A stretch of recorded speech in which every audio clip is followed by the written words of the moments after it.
Bienvenidos al tercer episodio de nuestro podcast Chismes de Historia y Ciencia. Como algunos ya sabrán, en este podcast mi papá, que es prácticamente una enciclopedia humana, nos explica temas que muchos de nosotros fingimos que sí entendemos, pero no es cierto. Así es que si les gustaría comprender mejor algún tema que sea medio complicado, o si ya son fans de la historia y de la ciencia, quédense con nosotros.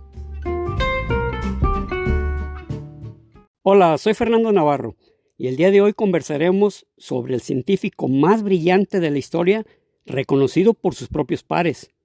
Estoy aquí con Rubí y creo que vamos a pasar un buen rato. Hola, soy Rubí.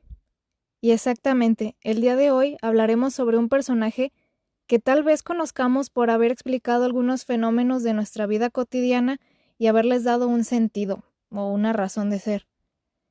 Pero hoy también vamos a hablar sobre otros aspectos curiosos de su personalidad que creo que no son tan conocidos, su lado oscuro y hasta sus berrinches. El personaje de hoy es Sir Isaac Newton.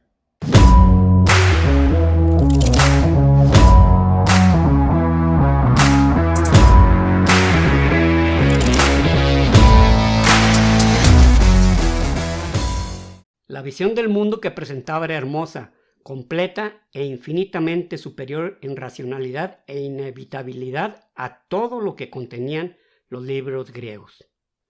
Estas palabras las pronunció Isaac Asimov acerca de su tocayo Isaac Newton, que Isaac Asimov no era cualquier hijo de vecino. Isaac Asimov tiene el récord Guinness de haber escrito sobre diferentes temas, sobre el mayor número de temas que ha habido en la historia. Escribía desde ciencia, microbiología, historia, lo que quieras, Isaac Asimov lo escribía. Y también le hicieron una vez una pregunta, Isaac Asimov, para ti, ¿quién fue el más grande científico? ¿Quién mejor el segundo? Como pidiéndole un ranking, por llamarlo de una manera. Ajá. Isaac Asimov dijo, mira, el primero es Isaac Newton. Es reconocidísimo en todo el mundo, entre los miembros científicos, de que es el más grande ser humano inteligente que ha pisado la Tierra. Por ahí hay un escrito precisamente en la Universidad de Cambridge que dice eso. Sí, nos platicaste en el primer episodio de Darwin que tenían como una escultura como una placa. Es una escultura, pero una placa abajo. Que el ser más inteligente que ha pisado el planeta Tierra. Exactamente. Chao.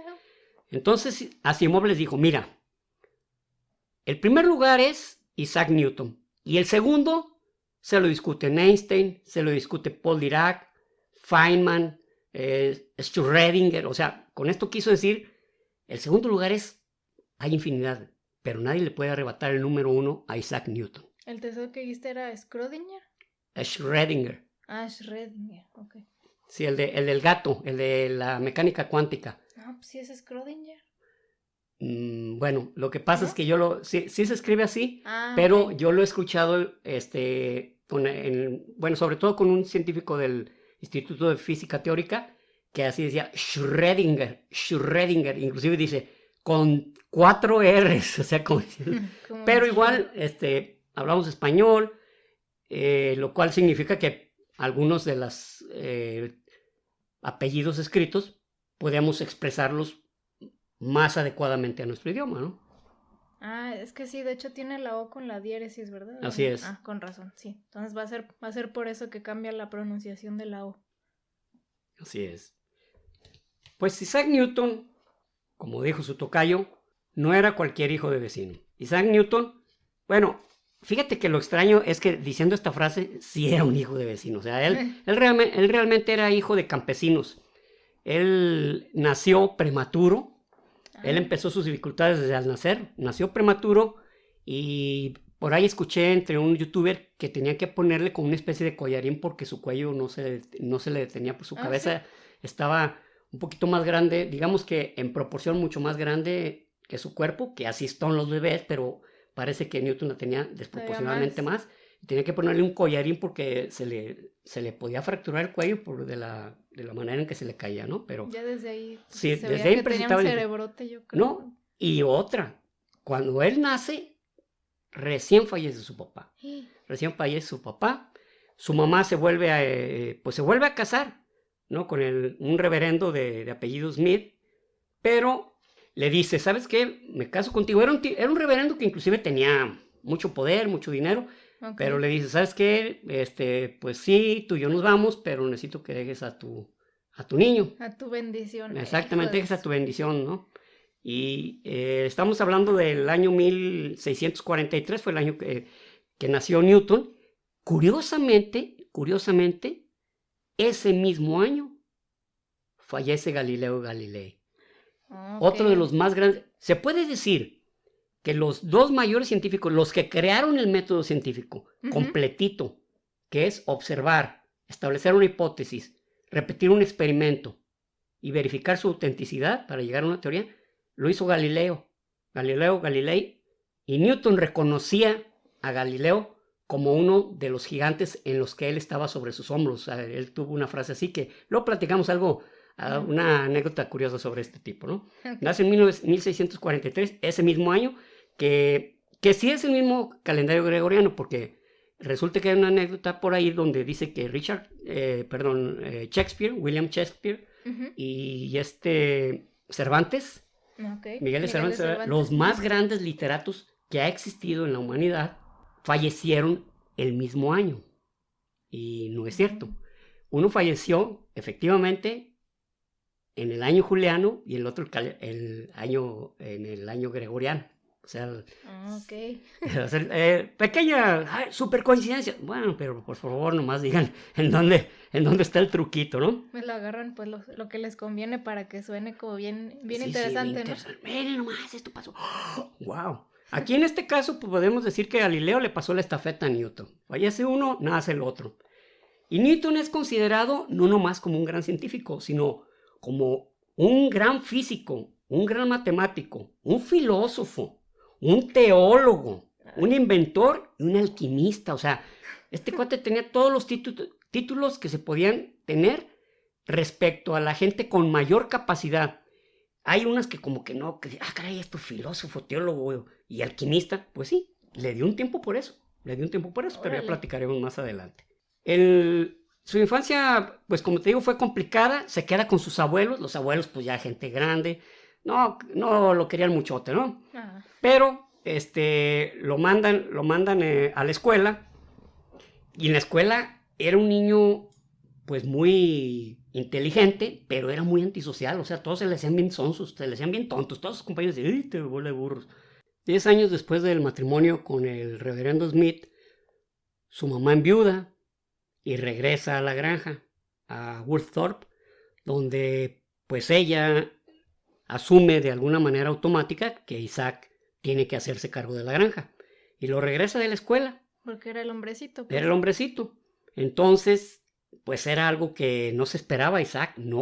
Realmente no era muy... Para la granja era muy holgazán, él no podría. Él se ponía a observar las piedras, a lanzar uno y luego ver cuánto tiempo llegó. Total que de los trabajos de la granja no hacía nada. Entonces, un tío de él, que era párroco, pues ya ves que los párrocos tenían la influencia del mundo con todas las familias. Eran como lo máximo del mundo mundial, ¿verdad? Digamos que tenían la influencia con las familias de decir, ¿sabes qué? Vamos a hacer esto, y pues lo hacían, porque era el párroco. Entonces, esa ocasión, él detecta eso, que el chavo se aburría en la granja y que hacía de todo menos trabajar en la granja. Era como de aquí en el rancho, era bien huevón inservible. Pero pues él tenía otras miras, ¿no? Él pensaba en otras cosas.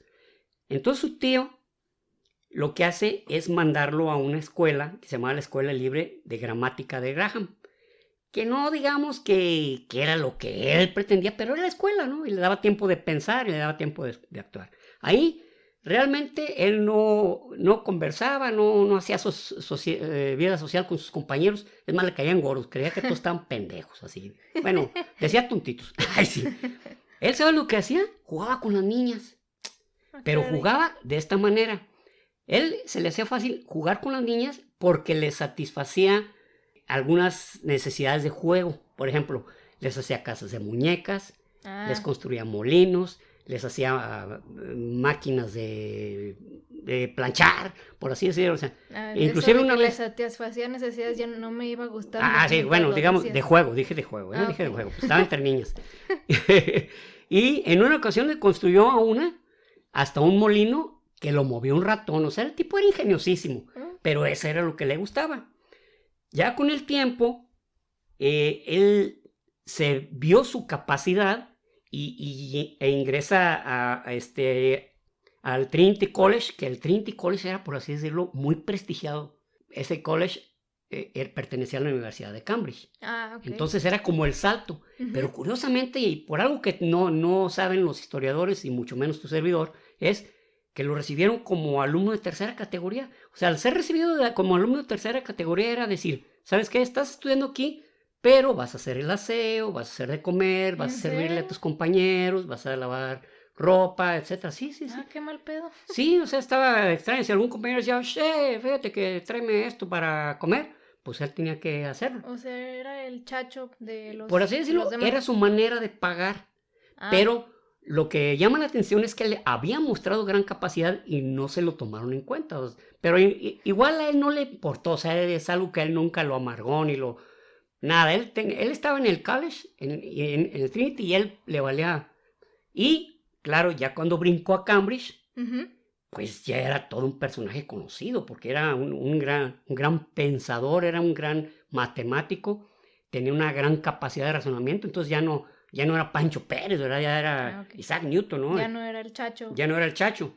Entonces, en Cambridge, él está estudiando, pero al mismo tiempo da clases en el último año. Se hace de gran fama y lo aceptan en la Royal Society inglesa, pues donde estaban las más altas cabezas de la investigación, de la física, del conocimiento de la época. Literalmente, ¿no? Había gente de altísima talla como Edmund Halley, el del cometa. El cometa Halley. Estaba Robert Hooke, que Robert Hooke era realmente un tipo, por ahí lo que más se escucha de él es la famosa ley de Hooke. La ley de Hooke dice que si, en las ligas se ve, dice que si tú jalas un resorte, una liga, la fuerza con la que la jalas y regresas a un lugar, hay una constante proporcionalidad, es una constante, y esa se llama la ley de Hooke, pero entre otras cosas. Bien. Entonces, estaba rodeado de grandes cabezas de la época. Y en esa época, él empieza a hacer unas deducciones increíbles. Utilicé la palabra increíble. Se utiliza muy comúnmente increíble cuando te quedas sin alguna palabra que hable de superlativos, ¿no? Pero hizo grandes descubrimientos, grandes que vamos a ver más adelante. Mi idea es que terminemos diciendo todo lo que él aportó. Entonces hizo unas grandes deducciones que se las guardó, así de fácil. Él se las guardó para él. Dijo, no, pues, qué bonito está mi escritito. Y ya empezó a ver como desde la trayectoria de los cuerpos, las fuerzas que actúan sobre ellos. Empezó a descifrar de alguna manera cómo se comportaba el universo, pero se quedaba con ello. Él no lo decía mucho. Fue hasta que una vez él inventó, mejor dicho, un telescopio de reflejo, el telescopio de espejos. Y esto era muy importante porque antes todos eran telescopios de lente, que fue de los primeros, por ejemplo, que inventó a Galileo Galilei, y de ahí se fueron desarrollando, pero eran telescopios pesadísimos. Y la manera en que lo hizo Newton fue muy ingeniosa a través de espejos. Entonces eran muy livianos y al mismo tiempo los astros, cuando los veías, no provocaban aberración, no se veían deformes, por llamarlo de una manera. Y esto pues en la Royal Society, haz de cuenta que él dijo, no, pues lo hice en una chancilla que tuve. Unas idas al baño. Unas idas al baño y pues me lo eché. Pero era un tipo tan obsesivo en lo que él verificaba, que por ejemplo, descubrió la descomposición de la luz blanca. El famosísimo prisma álbum de Pink Floyd. El álbum de Pink Floyd, ya ves que viene ese triángulo y que entra luz por es un prisma, entra la luz blanca por un lado y salen colores. 7 colores por el otro lado. Pues eso llegó a ser tan obsesivo él en verificar algunas cuestiones acerca de la óptica que en una ocasión se punzonó la parte final del ojo hasta llegar al hueso y lo jaló hacia atrás para poder detectar rayos más allá, o digamos colores más allá de lo que él podía detectar. O sea, realmente el tipo era súper obsesivo con lo que le estaba. Ahora se olvidaba de comer. El tipo se le olvidaba comer y se le olvidaba dormir. O sea, estaba tan metido en su ritmo de absorto totalmente. De estudio y de observación que decía... Que comer, caray, ¿qué es eso de comer? Pues, tráiganse algo. Ya son las 8 de la noche, no comí nada todo el día. Sí, no dormía, el tipo estaba pegado, o sea, era un tipo realmente obsesivo en lo que estaba haciendo. Fue en estos años cuando él empieza a verificar algunos fenómenos que para todos son de la vida cotidiana, pero que él se preguntaba por qué sucedían de esa manera. En 1666 fue el año en que sucedió la famosa caída de la manzana. Que se cuenta, ¿no? Que le cayó en la cabeza y que dijo, caray, ¿por qué cae en vez de irse hacia arriba o hacia un lado? Entonces sí pasó, porque yo tenía esa duda. Ok, mira, al respecto, había como una especie de... No era un historiador, nunca fue su historiador, por así llamarlo, oficial, pero era un individuo que se llamaba John Conduit, que escribía mucho acerca de Isaac Newton, y que lo admiraba, y que en 1727, que fue el año que murió Isaac Newton, escribió: el primer pensamiento de su sistema de gravitación surge de la observación de una manzana caída de un árbol. Entonces, no lo dijo Isaac, lo dijo un historiador. Y ese árbol todavía existe, inclusive en el año 1836 le cayó un rayo, pero se permaneció. Y a la fecha permaneció. Pero nunca dijo Isaac. Isaac saca la ley de gravitación, pero no dice cómo se le vino la idea, cómo surgió. Fue en los años que te menciono que él todo se guardaba, ¿no?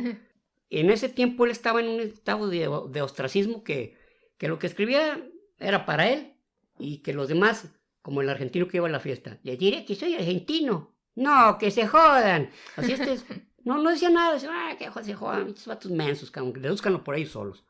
Pero llega un momento, llega una época de su vida en que, cosas del destino, hay una plática entre el arquitecto Wren, entre Robert Hooke y entre Edmund Halley. Hay una discusión entre ellos de tipo de café, pero al mismo tiempo muy elevada, por llamarlo de una manera, de que los cuerpos, cómo es que permanecían orbitando, los cuerpos celestiales, y qué movimiento era ese, y qué fuerza provocaba que giraran y que permanecieran en ese lugar, ¿no? Típicas pláticas de peda. Sí, típicas de todo el mundo hablamos de eso. Todo el mundo hablamos de eso. Oye, es que, ¿cómo es esto? Quisiera saber sobre el número atómico. Ya ves lo que se platica entre borrachos, ¿ya no? Típico. Entonces, Edmund Halley se acordó de Isaac Newton, que Isaac Newton en ese tiempo estaba escribiendo, no lo vas a creer, sobre alquimia. O sea, él se sentía alquímico, ¿verdad? Alquimista, perdón. Y luego empezó a escribir sobre las Sagradas Escrituras, porque lo que él había deducido del movimiento lo quería aplicar a las Sagradas Escrituras, diciendo, todo esto es un mecanismo perfecto donde hay alguien que lo puso a andar y es Dios. Él era muy religioso, él quería aplicarlo, él decía, no, esto no es simple casualidad. Pero tenía él un pensamiento, iba a decir un problema, pero no es problema. Él era arriano. El arrianismo era una herejía que dice que Jesucristo era un profeta, no era hijo de Dios. Entonces, como Newton era arriano, pero no lo decía, porque decía, no, vivito pero sanito, ¿no? Culito pero sanito. Entonces, nunca lo manifestó, pero él era arriano, él decía, no, pues así es, o sea, la lógica, o sea, todo esto tiene sentido. Entonces, oye, que Jesucristo hijo de Dios, sí, viva Cristo Rey y todo eso, pero acá él decía, ni madre. profeta y todo eso, ¿no? Pero él escribió muchísimo acerca del movimiento de cómo las Sagradas Escrituras podían coincidir o él trataba de hacerlas coincidir con la mecánica celestial. Esto está un poquito más allá. Nunca estudió la Cábala, pero la Cábala, que es como, por llamarlo de una manera, la religión, la parte mística de la religión judía. La Cábala. Y así como el sufismo es la parte mística de la religión musulmana. O sea, es lo que está escrito es letra muerta. Tienes que saber leer entre líneas. Es lo que dice la Cábala y el sufismo, ¿no? Pero así Isaac Newton dijo, yo voy a descifrar esto. Y estaba inmerso en eso. Y escribí algunas cosas que sí verdaderamente, pues sí daban pena ajena, ¿no? De las deducciones a las que llegaba. Entonces, a raíz de esta apuesta de a raíz de esta plática entre Wren, Halley y Hooke, pues Wren, ¿sabes quién era Wren? El que construyó la Basílica de San Pablo. Que ves que es en Londres. Ves que es cosa inmensa, ¿no? Sí, no manches. ¿Te acuerdas la ocasión que fuimos que realmente llegamos agotados para subir hasta allá arriba? La parte de arriba. La parte de arriba era verdaderamente impresionante. Me habría aventado de paracaídas, pero qué miedo me dio yo estar ahí a mero arriba. Una bien fruncida. Entonces, sí, él era el arquitecto de ahí. Entonces, él mismo, Wren, dice, ¿saben qué? Yo voy a darle un premio. No, nomás dice que un premio, en algún lugar debe decir la cifra, al que logre describir los movimientos y la fuerza que lo mantiene. Y ok, vamos a ver, pues no. Y Robert Hooke ya tenía algo avanzadillo, ya por ahí, ya la ardilla ya le había caminado en el cerebro, ¿no? Entonces, pero Edmund Halley, como todo tipo súper práctico, se acordó de Newton, dijo, yo sé que hay un físico matemático que es muy calladito el compa, que está ahí en Cambridge. Y llega con él y le dice, oye, pues fíjate que queremos ver traemos este pedo fruncido, cabrón. Y queremos ver cómo se mueven los cuerpos cósmicos. Y ya les dice él, no, pues elípticamente. Y, claro, esto de que se mueven elípticamente no es descubrimiento de Newton, era de Kepler. De Kepler, pero quien supo, inclusive después platicaremos acerca de algunos astrónomos, entre ellos a Kepler, de sus famosas 3 leyes de Kepler que se cumplen cabalmente, pero también describía la fuerza que los mantenía unidos. Ok. Entonces, Edmund Halley dijo, wow, ¿de veras? Sí. A ver, ¿Y por qué no nos dijiste? No, espérate, peor. Dijo, ¿dónde lo tiene escrito? Por ahí lo tengo. Le valía madre, o sea. Por ahí lo tengo, no, pues a buscarlo como loco. No mames que lo perdiste, no, pues mira, sí me acuerdo. Pues total, le dijo, mira, te lo prometo que la siguiente semana te lo tengo. Lo volvió a escribir, todo. Entonces, después Edmund Halley se dio cuenta de que no nomás tenía eso, que tenía leyes sobre movimiento, sobre acción y reacción, Digo, este cabrón tiene una información. Dijo, ¿por qué no has publicado esto? Dijo, no, pues no he tenido chance, cabrón. No he tenido chance, ya ves. Entonces, Edmund Halley le dice, ¿sabes qué? Públicalo, cabrón. Esta es información maravillosa que debes de publicar. El mundo, fue como lo pudo sobornar, por llamarlo de una manera, el mundo merece saber esto. Merece saber cómo trabaja. También. Y sí es cierto, ¿no? Pero imagínate un tipo huraño, enojado con el mundo, ¿no? Y donde, pues ya le dice, no. Entonces, aquí hay una historia que una vez vi en el programa de Cosmos, pero ya donde sale Neil deGrasse Tyson, que heredó llaves de Carl Sagan. En ese cuenta la historia de que Edmund Halley se quedó sin lana para ayudar a publicarle el libro a Newton. O sea, Newton dijo, pues si quieres, públicalo, porque yo no tengo ni chance ni tiempo, ni dinero. Y este güey se la rifó, se la jugó. Y salió lo que se conoce como la mayor aportación científica en el mundo. Salió en 1686. O sea, el libro se llama Principios Matemáticos de la Filosofía Natural. Es la mayor publicación científica que ha dado la humanidad. Wow, ¿hasta la fecha? Hasta la fecha. Ha habido, inclusive pasando por encima de la selección natural, de otras publicaciones, de muchísimos físicos, científicos, biólogos y lo que tú quieras. Esta es la principal publicación científica que se ha hecho en el mundo, ¿no? La escribió en latín.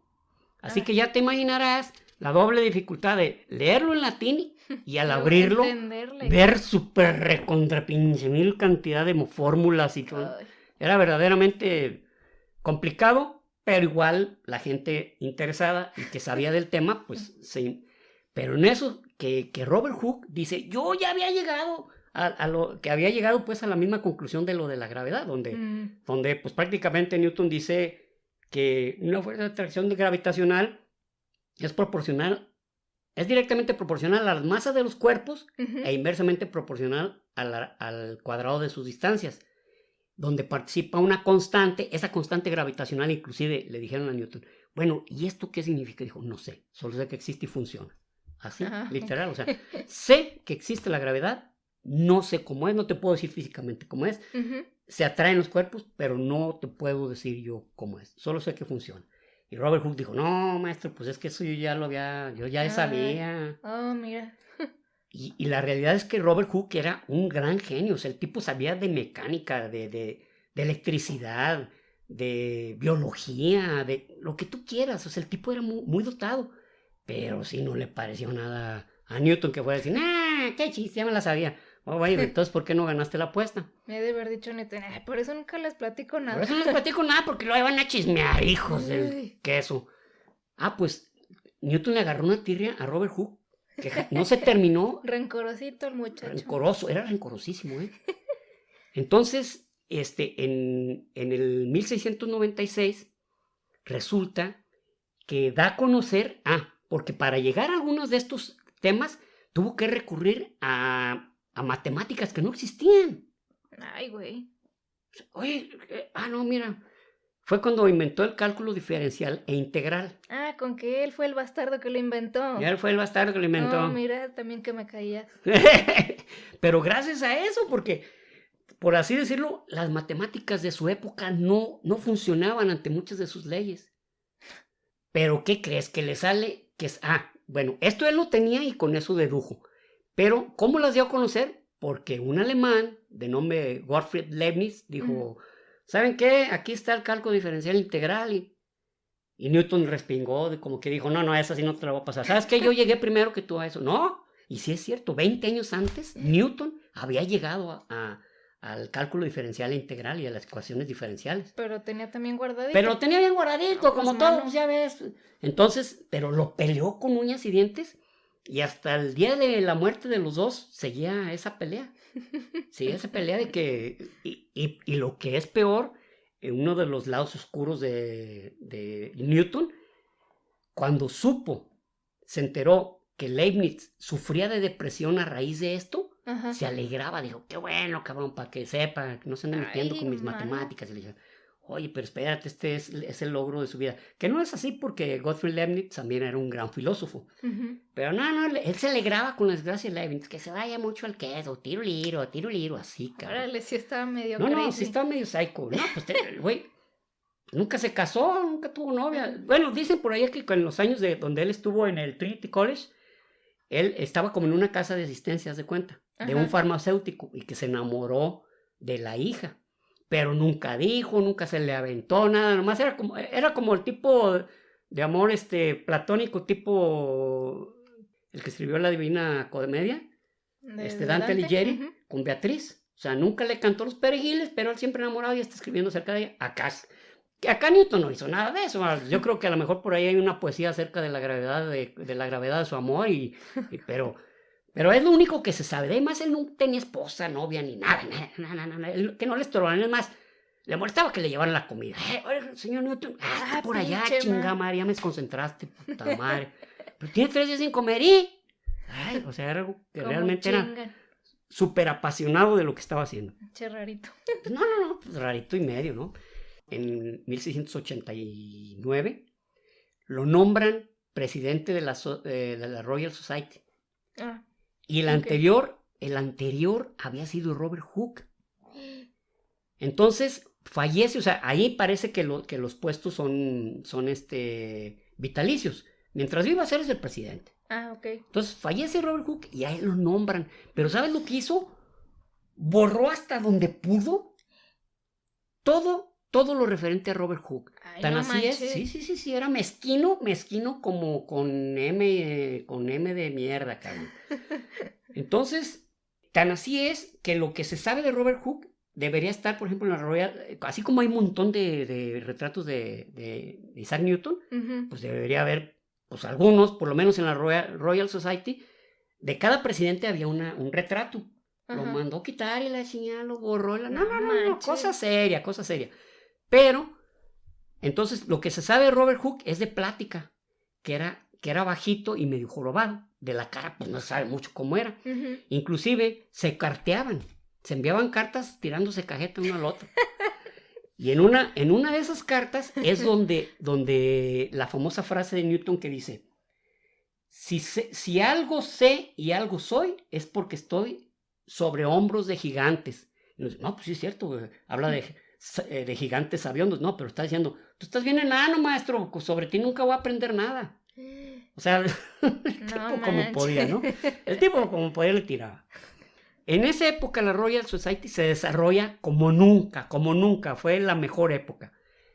Y Isaac Newton se dedicó ya un tiempo también, pues a ganar dinero. Se metió, lo invitan a trabajar a la Casa de Moneda de la Gran Bretaña, del Imperio Inglés, y se mete a trabajar con todo el ahínco, porque estaba resultando que ya de cada libra esterlina una era falsa, o sea, de cada penique uno era falso, o sea, estaba haciendo algo que le estaba dañando mucho a la economía británica, y él se metió y depuró. Pero también fue bien salvaje, o sea, los que se daban cuenta que eran falsificadores, no, él les imponía los castigos y era, pero cosa seria, o sea, el tipo era muy draconiano para los castigos. Ay, con que queriendo dañar la economía británica, sobre el muerto las coronas. No. Los últimos 30 años de su vida de Newton, ya él prácticamente hacía lo que quería, ya se dedicó a defender las leyes físicas que había descubierto, ya se dedicó a pues amasar una fortuna porque realmente le estaba ya llegando el dinero a borbotones y pues le dio también por la política. Sí, un momento que dijo, bueno, pues me voy a meter al parlamento y sí, salió. Es hora de torturar más. Es hora de torturar más a la raza porque están creyéndose que pues bueno, está el parlamento, pero nunca participaba, o sea, no era un tipo que bueno, nomás estaba ahí, pues, y ya. Pero una vez, donde se armó por ahí una discusión, se levanta así rápido de improviso y todos, y enmudeció el palenque, porque, ay, güey, Isaac Newton, ¿sabe qué va a decir? O sea, lo que digan, lo más probable es que lo que diga, pues va a convertir al imperio en algo diferente, o va a decir algo. Va a ser súper valioso. Tan valioso que hay que dejarlo plasmado en letras de oro. Y nomás iba al baño el güey. No, se para y luego todos se le quedan viendo y dice, ¿sí pueden cerrar esa ventana? Ay, qué serio. Cierren por favor la ventana, está medio frillón y no ando bien abrigado. Y ya cerró la ventana y se sentó y no volvió a abrir tampoco la boca. Entonces, madre. ya con el tiempo, él ya era pues una persona, ya te digo, muy, muy famosa, era... lo que decía, su palabra era como la del rey, su palabra era la ley, cabrón, ¿sí? No tenía trono ni reina ni nadie que lo comprendiera, pero seguía siendo el rey. Muy literal. Y pues así vivió Isaac Newton hasta los 84 años y él falleció en 1727 de un problema renal. Él padecía, que le cobró la factura muchos años después, porque a 84 años era muy buena edad para ese tiempo. Pues es la expectativa de vida actual, sí, así máxima. Entonces, sí, ya era muchito. Exactamente. Entonces, para dar un contexto así general, voy a hablar así de una manera muy general de las leyes de Newton o de lo que descubrió en su libro, ¿no? Eran 3 tomos en realidad, ¿no? Principio a matemática, filosofía natural. Ya estaban naturales, dije como si fuera italiano, pero pues era en latín. Su primer ley era la ley de la inercia. Esta ley dice que todo cuerpo permanece en estado de reposo en forma definida a no ser que otro objeto o fuerza participe sobre él. Parece simple, ¿no? ¿Sabes que este cuerpo está en reposo? A menos que llegue algo y lo empuje. No, pues sí. Qué interesante. Pues sí, ¿verdad? Sin embargo,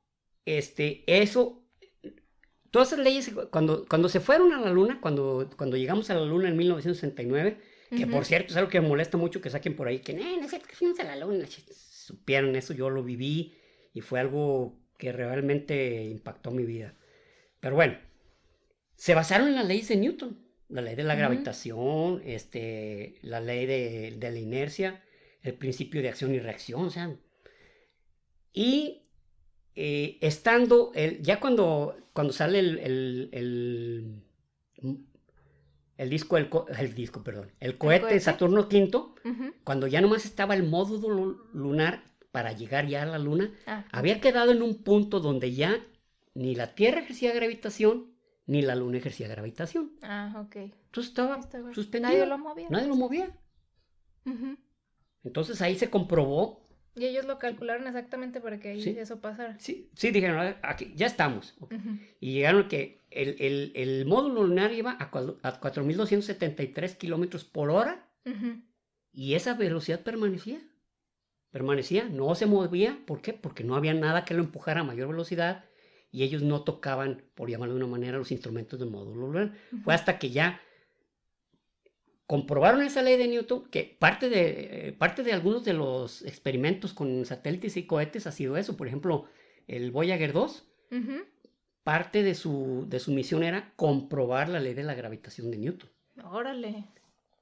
Y en este caso, pues ya que vieron que pues, se comprobó, como en el espacio no hay fricción, o si estás alejado de una masa que te atraiga gravitacionalmente, o si estás alejado de una atmósfera que no haya fricción y no te impida retroceder o detenerte, el cuerpo sigue y sigue como los planetas. Exacto. Giran y giran y giran y giran y los satélites giran, porque recibieron un empuje inicial y con ese se han mantenido, que fue cuando se creó el sistema solar a través de una nebulosa, que luego hablaremos de eso. Sí. Pero su empuje inicial se ha mantenido. La segunda ley de Newton, en esta ley es importante porque a partir de ahí se crea una nueva división de la física, se crea la dinámica. Y esta ley dice que la aceleración que adquiere un cuerpo es directamente proporcional a la fuerza que otro cuerpo le empuja. Esto quiere decir, el cuerpo está en reposo, si llega una fuerza y lo empuja, va a adquirir una aceleración según la fuerza que reciba. Eso lo vemos en los vehículos, ¿no? Sin embargo, fíjate, esta ley de pronto no se supo interpretar porque ya Aristóteles, que dicho sea de paso, Aristóteles fue un gran filósofo, pero durante 2000 años dejó una cantidad enorme de errores que se fueron descubriendo y que inclusive algunos murieron por contradecirlo. Chinga. Bueno, y una de ellas era esa, mira, ¿te acuerdas cuando nos lanzamos en paracaídas? Sí. Que nos lanzamos y íbamos hacia abajo. ¿Por qué? Porque nos estaba trayendo la gravitación de la Tierra.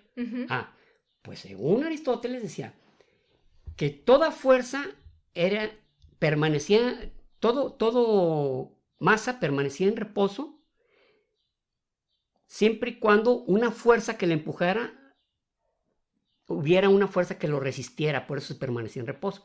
Esto quiere decir que si tú y yo, por ejemplo, a la hora que nos lanzamos, si la aceleración de la gravedad o la fuerza de la gravedad hubiera sido igualada por el viento, hubiéramos quedado suspendidos.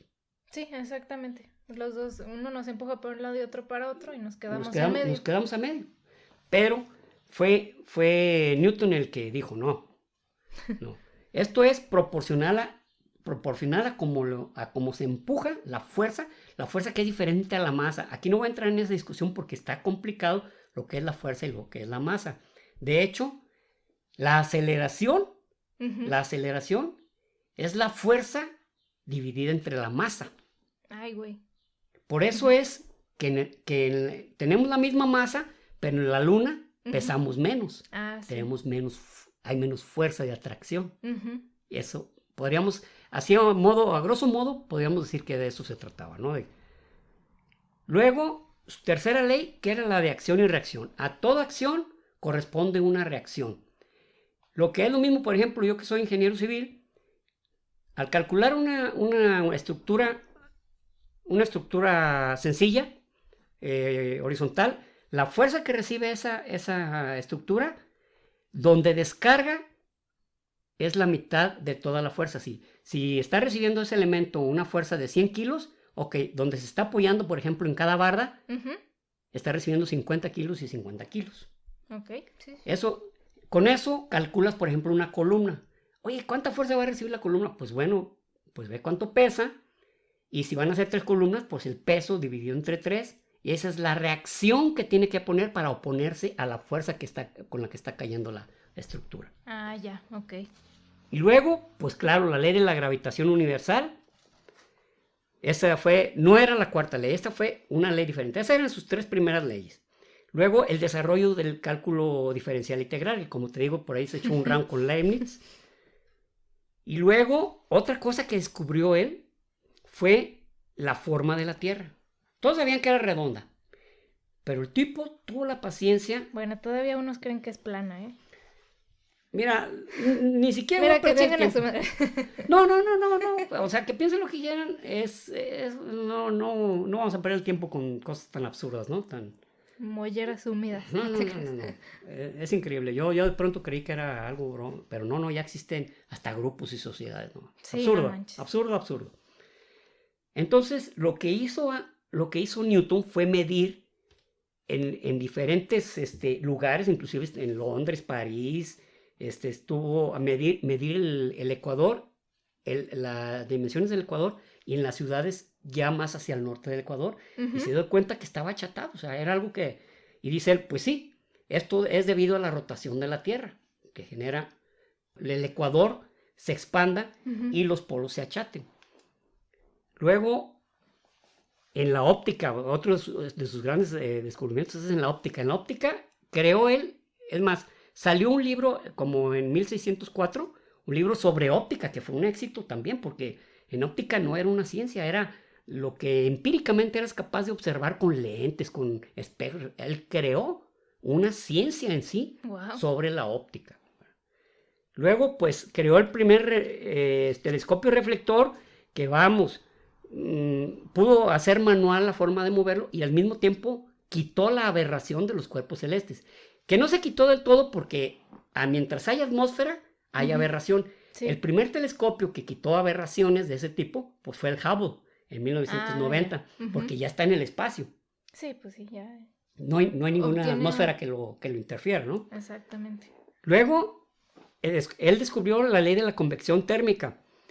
Esta ley, así a grandes rasgos, está muy sencilla. Si pones una taza de café caliente, y afuera está frío, entonces se va a tender a igualar las temperaturas. Esto es algo simple, sin embargo, creó toda una ciencia, la termodinámica. No que la termodinámica, dicho sea de paso, es realmente complicada. Sí.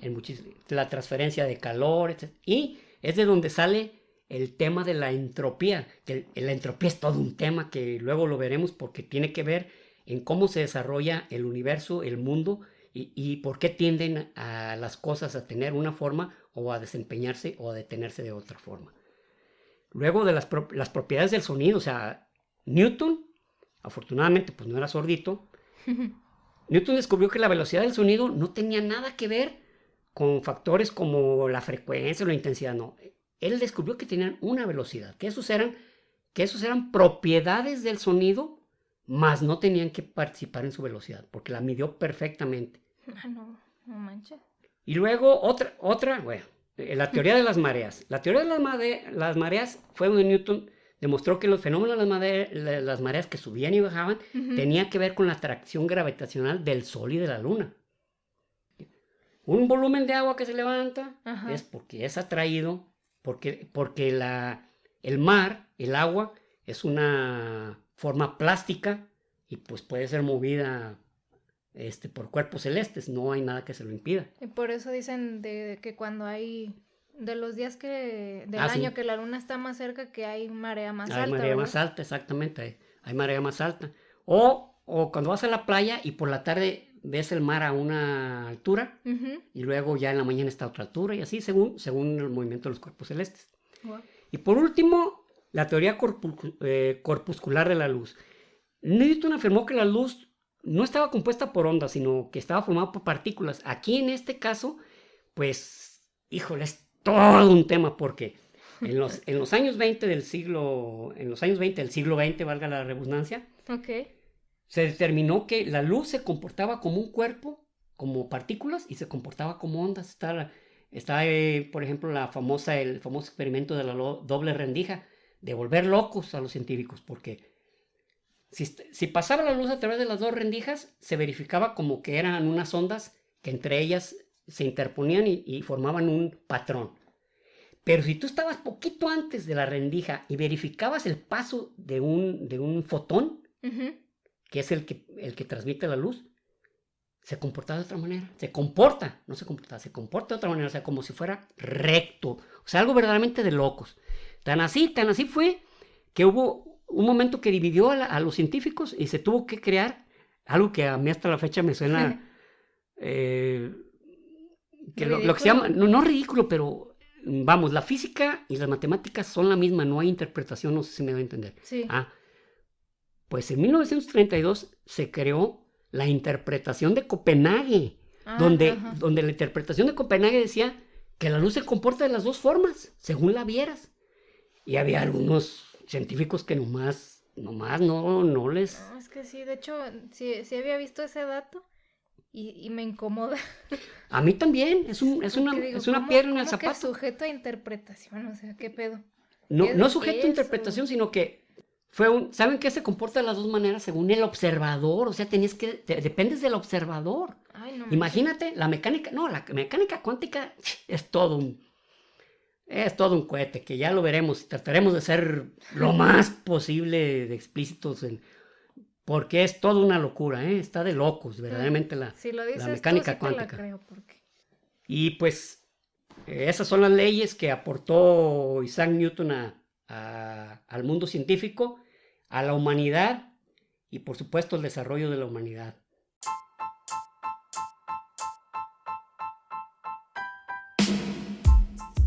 Hay también algunas anécdotas medio curiosonas, ¿no? De Isaac Newton. Me acuerdo de una que tenía, según yo, un perro y un gato, y que él como que estaba trabajando diario en su cuartito donde hacía sus experimentos o sus observaciones, y pero cada rato llegaban el perrito o el gatito y le rascaban así como de ábreme. Sí. Ábreme, por favor. Entonces pues ya se tenía que distraer para irles a abrir la puerta. Y que un día se le ocurrió, dijo, pues les voy a hacer una puertita para que se metan y ya no me distraen, ¿verdad? Ya no me distraigan. Pero que le hace una puerta al perro y otra al gato, o sea, en vez de hacer una puerta grande para los dos, le hace una a cada uno. O sea, eso está chistoso porque, o sea, una mente tan grande que... No, el nivel de distracción, o sea, de razonamiento, ¿no? Exacto, porque para cosas sencillitas, así como que súper tronquillo, así como que ni se le ocurrió, pero para otras cosas hasta te saca las leyes de la gravedad y no sé qué tanto, pero para eso... No, imagínate que el gato se meta por la puerta del perro. ¡Pinche gato Contreras! Para eso te hice tu puerta. ¿Cómo se ve? ¿Estás estúpido o qué? ¿Que no ves ahí, perro? ¿No ves ahí? Ay, no sabe leer. No, efectivamente, Isaac Newton encaja perfectamente en el estereotipo del científico despistado, pero con mucho. De la primera vez cuando la mamá lo regresa a la granja para que ayuden en las tareas de la granja, precisamente, vale la redundancia, él se regresaba en un caballo del cual se tenía que bajar, donde había como una especie de lomo.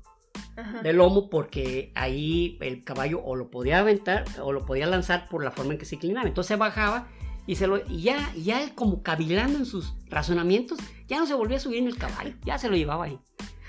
Y uno decía, Y llega y, ¿el caballo? ¿Qué tiene? ¿Dónde está? Caray. No. O sea, se había arrastrado la rienda como 5 kilómetros. Y el caballo se le quedó y dice, ¿yo qué culpa tengo que pinche caballo se haya zafado, pues? O sea, realmente increíble, ¿no? El caballo está menso. El caballo está menso, ¿yo qué hago con ese caballo, no? Pero él, o sea, iba cavilando cada cosa que ni se dio cuenta que ya no le pesaba la rienda, que nada, él siguió. Hasta que llegó, oye, el caballo, ay, hijo de su madre, pues que se pierda por menso. Y luego era tremendamente descuidado para vestir, o sea, realmente hacían por él algunas cosas, como dicen, de vergüenza ajena de cómo andaba vestido, porque, o inclusive se le olvidaba vestirse bien, a veces sí, salía con un zapato, ¿verdad? Y, hey, sí, sus zapatos, ay, digo, caray, bueno, ando a gusto, y la madre, o sea, despistadísimo. Cuenta un amigo de él, que cuando estuvo en Cambridge, que este amigo duró 5 años, y dice que en esos 5 años lo escuchó sonreír una vez porque un alumno hizo una referencia sobre algunas de las leyes de Euclides. Ajá. Y sonrió. Eso, la única vez que él, su amigo, lo vio reír, ¿no? Y de seguro fue una sonrisita bien así, esas de lado, como de... Luego no Newton, manches, bueno, a pesar de sus despistes, era un tipo que apuntaba todo,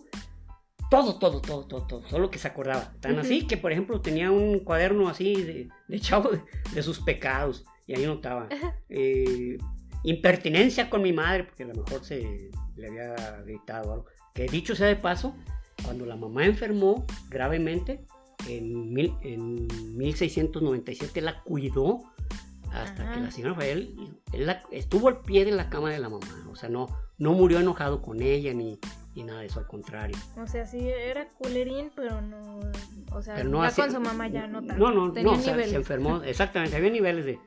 Y luego, en otro de sus pecados que apuntabas, me robé unas cerezas. No, hombre, si lo hubiera visto el clérigo, desgraciado, te vas a morir, ¡qué paje, desgraciado! Pero bueno, o sea, de que apuntaba todo, ¿no? Y luego, pues, la gran distracción eso de que hacen la apuesta sobre el movimiento de los cuerpos y le dice a Halley, por ahí lo tengo. Y perdido. No lo puede... A ver, ¿sí sabes de lo que estoy hablando? Sí, del movimiento de los cuerpos y la forma en que es atraída y su capacidad para moverse. ¿Cómo que sí? O sea, despistadísimo el tipo, ¿no? Qué cura, o sea, como que es medio común eso entre genios, ¿no? Sí. La superdistracción sus mentes están tan concentradas en cosas tan poco triviales que lo trivial de a tiro, o sea, como que lo desechan, como que no cabe. Pues. No cabe, exactamente, como que en su mente dice, esto es desechable. Ajá. Esto no tiene por qué permanecer porque no sirve. Sí, y pues lo vemos como algo bien sencillo, pero en sus mentes pues precisamente están ocupadas en otra cosa que eso no entra. Cabe, no entra, no computable, como decía un robot allá en los años 60. 404. Luego, sí te platiqué la de que se punzonó, ¿verdad? Un globo, no, de locos, ¿no? Como parte final, lo voy a leer, lo voy a citar tal como se lee. ¿Te acuerdas cuando fuimos a la abadía de Westminster que vimos su tumba? Sí, no manches, que ahí en la abadía de Westminster están enterrados, pues, yo creo que todos los personajes principales de muchos rubros o de diferentes... Bueno, pues había... Siempre y cuando fueran anglicanos, porque te acuerdas, en la Basílica de San Pablo estaba el cuerpo de Churchill, ¿no? De Horacio, del almirante Nelson, de Horacio Nelson, estaba allí, pero porque él era católico. Entonces los que eran anglicanos están, pero siempre y cuando hayan hecho algo súper sobresaliente. Ajá. Sin embargo, la tumba de Isaac Newton, pues no solo era sobresaliente, era fastuosísima, ¿no? Sí, no, pues de hecho pasabas y en el piso, pues aquí yace Charles Darwin, así como si nada, ¿no? Pero ahí están enterrados y de hecho en ese momento que fuimos casi acababa de fallecer Stephen Hawking y le estaban haciendo su espacio ahí junto a Charles Darwin para enterrarlo ahí, aunque pues cabe destacar que él era ateo, pero aún así pues lo van a o bueno, ya se enterró ahí, yo pienso que ya. Y pues sí, la tumba de Isaac Newton estaba súper fastuosa, esa no estaba en el piso, estaba como, pues como aparte. Parecía como una capilla dentro, ¿sabes? No, tenía como un altar literal. Y tenía una inscripción enorme, ¿no? Sí, te la voy a leer. Dice, aquí descansa Sir Isaac Newton, caballero que con fuerza mental casi divina demostró el primero con su resplandeciente matemática los movimientos y figuras de los planetas, los senderos de los cometas y el flujo y reflujo del océano. Investigó cuidadosamente las diferentes refrangibilidades de los rayos de luz y las propiedades de los colores originados por aquellos. Intérprete, laborioso, sagaz y fiel de la naturaleza, antigüedad y de la Santa Escritura, defendió en su filosofía la majestad del Todopoderoso y manifestó en su conducta la sencillez del Evangelio. Dad las gracias, mortales, al que ha existido así y tan grandemente como adorno de la raza humana. Nació el 25 de diciembre de 1642 y falleció el 20 de marzo de 1727. Y bueno, ese fue nuestro tercer capítulo. Queremos agradecerles mucho por sus buenos comentarios y cuando han compartido con otras personas este podcast. La verdad que hemos sentido mucho su apoyo y pues nada, queremos agradecérselos. También algunas personas nos han estado escribiendo por Instagram, nos han estado dando tips, nos dan sus opiniones y es muy valioso para nosotros. Todo lo vamos a tomar en cuenta y queremos motivarlos a que nos sigan escribiendo porque a nosotros nos sirve mucho, la verdad. A fin de cuentas, este podcast es para que les guste a ustedes y que lo disfruten. Y ya saben, si todavía no nos siguen en nuestras redes sociales, estamos en Facebook y en Instagram como Chismes de Historia y Ciencia. Ahí subimos datos curiosos, información complementaria que no haya quedado en algún episodio e interactuamos con ustedes. Y si es la primera vez que nos escuchan y les gustó, compártanlo con sus conocidos. Y recuerden, prohibido dejar de aprender.